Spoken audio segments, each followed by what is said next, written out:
tonight because it has to do with Donald Trump's main deficit, the main thing against him that may prevent him from being president. Okay. It is the January 6th controversy. So as you know, the Democrats and some independents believe that Donald Trump incited January 6th. He wanted violence. He wanted a riot. He wanted all that. The evidence shows that is false, and I'm going to produce the evidence tonight. However, it's going to be a campaign issue, no matter what. It's the big thing that they're going to hit Trump with right between the eyes. Okay, so let's walk through this. The week before January 6, 2021, everybody knew that there was going to be a large pro-Trump demonstration. President knew, Speaker of the House Nancy Pelosi knew, Mayor of D.C. knew, National Guard knew, cops knew, everybody knew.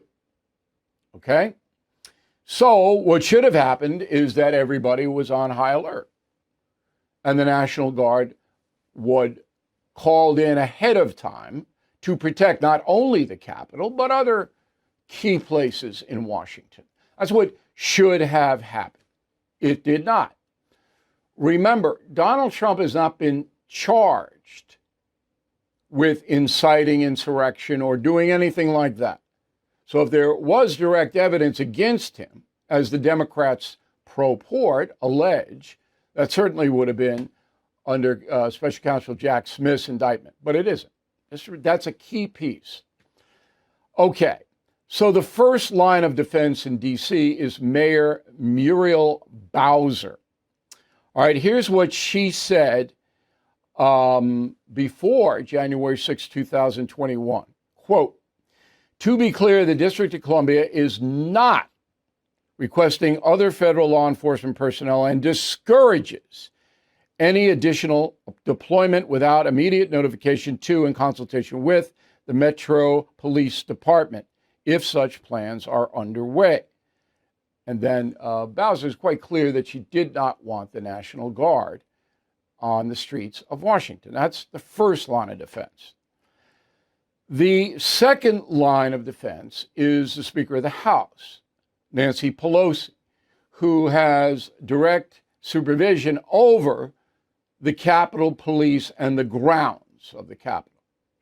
Donald Trump believes, and it's said, that he asked the Speaker if she wanted National Guard troops.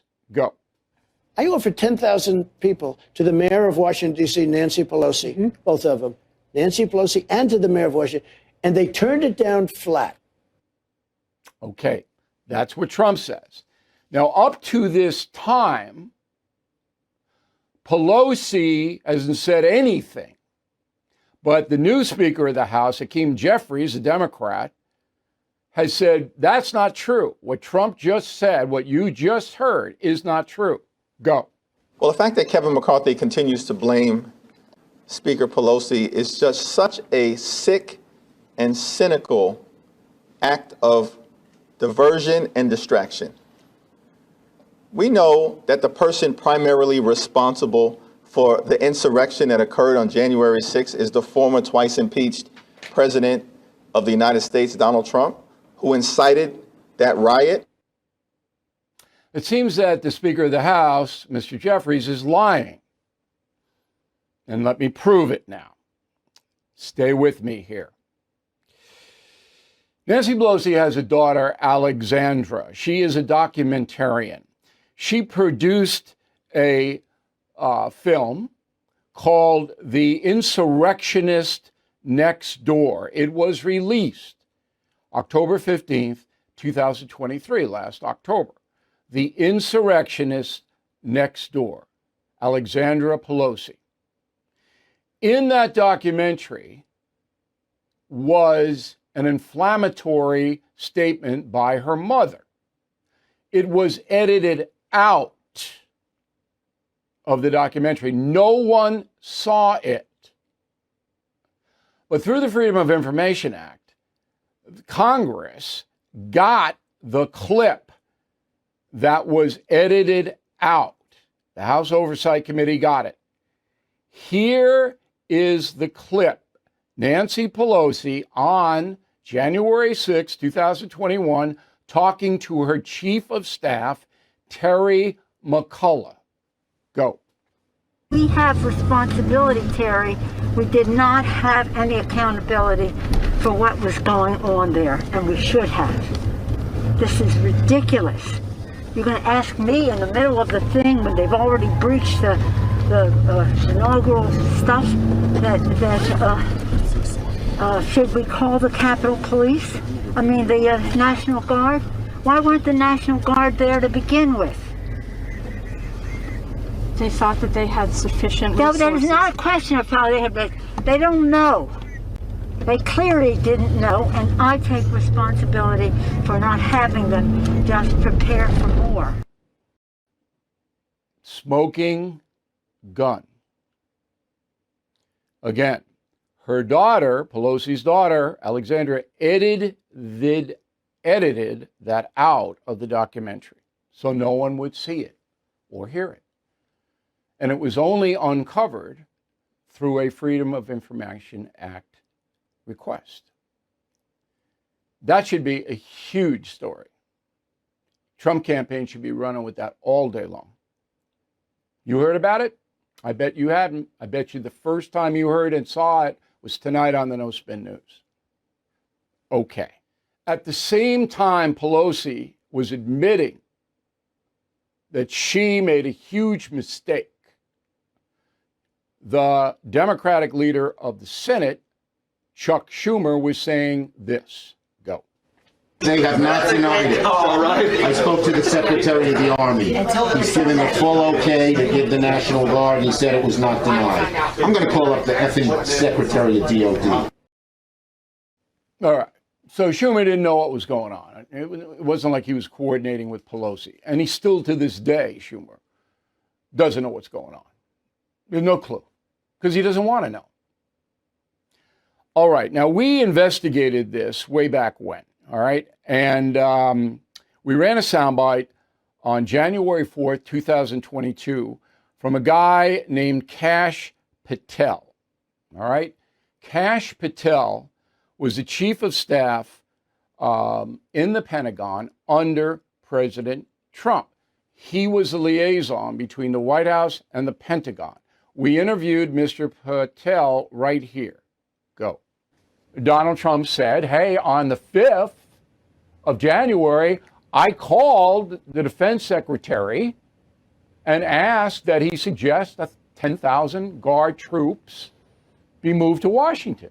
And that's true. We confirm that. You know that's true, right? Yeah, I was in the Oval Office when we had that conversation with the President of the United States and the Secretary of Defense. And not only was it 10,000, it was 10 to 20,000. Okay, and that is the reason that Jack Smith, the Democrat special counsel, did not charge Donald Trump with insurrection or any of that. Okay, so now you know the truth, as Paul Harvey once said, the rest of the story. But this goes on because in the next 4 months, you are going to hear charges from Democrats, probably from Biden himself, and it might happen at the debate, that Trump was responsible and wanted the violence that happened at the Capitol on January 6th. You're going to hear it over and over and over and over. And every time you hear it, in your mind should be 3 letters, L-I-E. There is no doubt now. There's no two sides to the story anymore. That is what happened. Now, to be fair, because that is my job, Donald Trump made a major mistake in not acting quickly enough to condemn that riot. And still to this day, he goes out and says that the protesters who broke in weren't all that bad, or whatever words he uses. That is a mistake. Number one, he should admit, yes, I didn't act quickly enough. I didn't. And I'm sorry. I should have acted quicker. But It was confusing. I was getting all kinds of different reports. So it took me more time than it should to make a decision. He should admit it, because the American people would forgive that. Wouldn't you? I mean, with all the chaos that was going on, he did not act quickly enough. Just tell that to the American people. But he wasn't behind it. He didn't want it. And now we have the proof, thanks to Alexandra Pelosi. And I don't give her credit, because she tried to hide the truth and protect her mother from the American people. And that is the memo. You want to